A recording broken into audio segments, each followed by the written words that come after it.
আসসালামু আলাইকুম রহমতুল্লাহি আবরকাতুহু।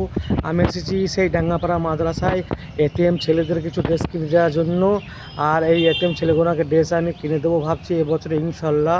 কারণ আমি প্রত্যেক বছরই কিছু না কিছু দিয়ে থাকি। এর আগে আমি ইফতার দিয়েছি, তোমরা দেখেছো অবশ্যই। তা তোমাদেরকে দেখানোর চেষ্টা করছি। আমি মাদ্রাসায় এসেছি, এই যে ডাঙ্গাপাড়া মাদ্রাসা। আর মাদ্রাসায় টোটালি ছুটি আছে এবং আমি শিক্ষকদের ফোন নাম্বার নিয়েছি এবং ওনাদের ফোন করে কয়েকটা ছেলেপেলে আছে যারা এতিম, ওদের ড্রেস কিনে দেওয়ার আমি প্রোগ্রাম করছি।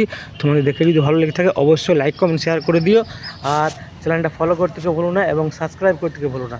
যদি ইউটিউব থেকে দেখে থাকো তাহলে চ্যানেলটা সাবস্ক্রাইব করে দিও। আর যদি ফেসবুক পেজ থেকে দেখে থাকো তাহলে চ্যানেলটা ফলো করে দিও এবং কমেন্ট সাথে কমেন্ট বেশি বেশি করে কমেন্ট এবং শেয়ার করে দিও। Thank you so much. আসসালামু আলাইকুম রহমতুল্লাহি ওয়া বারাকাতুহু।